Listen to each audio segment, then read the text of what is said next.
Salut, je m'appelle Jonathan. J'ai 19 ans et je suis le troisième enfant de mes parents. Né dans une famille de 3 enfants, j'ai grandi dans des bonnes conditions. Quand j'avais 17 ans, ma famille a déménagé pour une autre ville. Je n'ai pas eu de mal à me faire de nouveaux amis. Mes parents m'ont inscrit au lycée et là-bas, j'ai fait la connaissance de Pierre. À son tour, Pierre me présenta à ses 3 autres amis et nous sommes rapidement devenus très proches. J'ai commencé à passer beaucoup de temps avec mes nouveaux amis et à chaque fois qu'on était ensemble, je les voyais des fois se partager de l'argent. Et ils avaient toujours des vêtements chers et des belles montres. Au début, je me disais que ce n'était pas mes affaires, mais plus on traînait ensemble, plus on devenait proches, et plus j'avais envie de savoir d'où venait cet argent. Alors, un jour, je me suis décidé de leur poser la question et de savoir d'où venait tout cet argent et toutes les belles choses qu'ils possédaient. Ils n'ont pas voulu tout me dire directement. Ils m'ont juste dit qu'ils avaient un business et que je n'étais pas prêt pour ça. Je leur ai bien sûr dit que j'étais prêt sans pour autant savoir de quoi il s'agissait. Ils m'ont alors dit que si je tenais vraiment à savoir, je devrais les accompagner le soir dans un endroit bien précis. J'étais tellement intéressé. En fait, je voulais vraiment savoir de quoi il s'agissait. J'ai dit à la maison que je sortirais avec des amis, et mes parents m'avaient permis. On s'est retrouvés le soir à l'endroit prévu, et à un moment, ils m'ont demandé d'être à l'écart pour avoir la réponse à mes questions. Et là, quelque chose d'inattendu va se passer. Je vois mes amis suivre un monsieur qui descendait d'un bus, puis la graisse, et prennent tout ce que ce monsieur avait. Ils m'ont ensuite rejoint en courant, puis nous sommes vite montés dans le véhicule et nous sommes enfuis. J'étais bouleversé, sous le choc. Je manquais les mots. Ils ont ouvert la mallette et il y avait de l'argent, des documents importants, un téléphone et une montre. Je leur ai demandé de lui rendre au moins ces documents, car ils semblaient très importants. Alors nous sommes rentrés par où nous étions et ils ont jeté les documents. Nous avons garé la voiture à quelques kilomètres de là. Ils ont fait les comptes, il y avait au total 2700 $, une montre de luxe et un téléphone. Ils se sont partagés l'argent et m'ont aussi donné ma part, mais je n'en voulais pas. J'étais tellement fâché et j'avais peur. Ils m'ont après déposé devant chez moi et m'ont dit qu'ils garderont ma part au cas où je changerais d'avis. J'étais complètement bouleversé. Je suis allé directement dans ma chambre dormir. Le lendemain, on s'est revus au lycée et après les cours, ils m'ont annoncé qu'ils avaient pu vendre la montre. Ils ont un revendeur fiable qui leur paye cash et ils avaient vendu la montre à 10 000 $. Ils m'ont dit hier ma part était de 500 $. Mais aujourd'hui, avec la vente de la montre, j'avais atteint 2500 $. Ils ont rajouté que je n'étais pas obligé de devenir comme eux, mais je devrais quand même prendre l'argent parce que j'avais participé à l'opération. J'ai encore une fois refusé de prendre cet argent et leur ai promis qu'on sera toujours amis et que je garderai bien leur petit secret, mais ils m'ont promis de garder ma part jusqu'à ce que je veuille le récupérer. Nous avons continué à être amis, mais après les cours, on se voyait rarement. Pour mon anniversaire, ma mère m'avait promis le nouvel iPhone. Mais arrivé le jour de mon anniversaire, je n'ai eu qu'un gâteau comme cadeau. J'étais tellement en colère et triste. Ma mère m'avait promis de m'acheter le téléphone dès qu'elle pourrait, mais énervé, je lui ai dit que ce n'était plus la peine.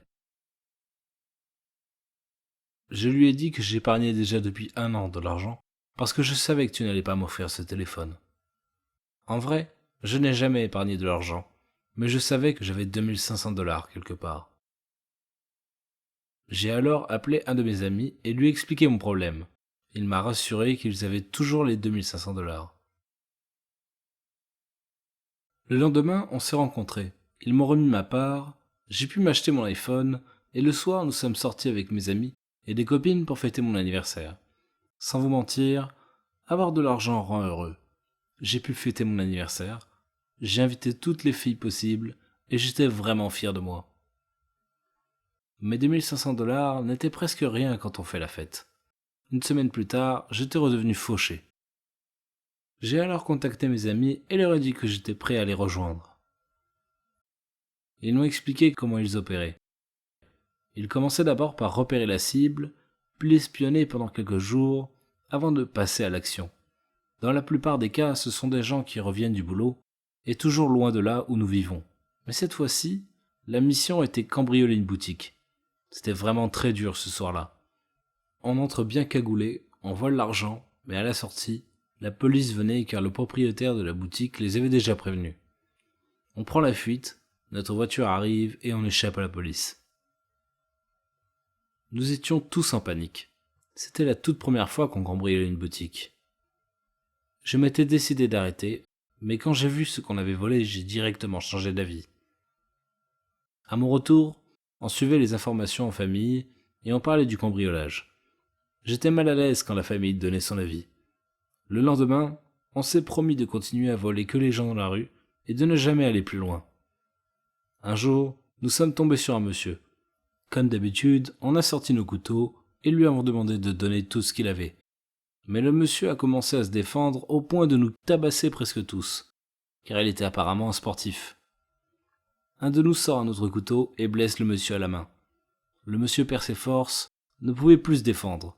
On prend le dessus sur lui et on le frappe. Puis on prend fuite. Je n'étais pas content de nous. On pouvait menacer les gens et leur faire peur, mais pas les blesser. Ils m'ont fait comprendre qu'on était obligé de le faire, c'était soit lui, soit nous. Et ils avaient totalement raison. Je leur ai fait comprendre que voler, c'était encore tolérable pour moi, mais blesser, tuer, frapper, je ne nous imagine pas le faire. Pendant une semaine, je ne les voyais plus. Je voulais juste m'en remettre. Après, je me suis dit, bon, après tout, s'il n'avait pas agi ainsi, ce monsieur allait tous nous frapper, et au final nous dénoncer à la police, et cette honte, je ne le supporterais pas. Alors nous avons encore une fois repris nos activités. Cette fois-ci, le slogan était prêt à tout pour nous protéger. Nos activités se déroulaient très bien, et pour tout couvrir, nous avons même commencé à travailler au McDo. Je n'ai jamais voulu que mes amis viennent chez moi à la maison, ou que mes parents les rencontrent. Ma mère a cette chose-là, vous savez, je ne sais pas si c'est un don, mais elle arrive à détecter les mauvaises personnes, et j'avais peur qu'elle commence à me poser trop de questions sur eux. Mes amis n'avaient jamais rencontré mes parents, et ne sont jamais venus chez moi à la maison. Ma mère est gérante d'un très grand restaurant, ce qui fait qu'elle rentre souvent très tard à la maison. Ça faisait 3 jours que je ne m'étais pas vu avec mes amis à cause d'un petit problème de santé. Le 3e jour, très tôt le matin, je reçois l'appel d'un de mes amis qui me demande de les rejoindre au plus vite.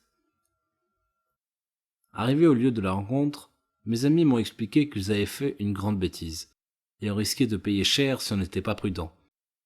En fait, ils m'ont dit qu'ils revenaient d'une fête d'anniversaire vers 3 heures du matin, et ils étaient ivres lorsqu'ils ont rencontré une dame qui sortait de l'épicerie pour rejoindre sa voiture. Ils sont alors attaqués, mais le vol a mal tourné.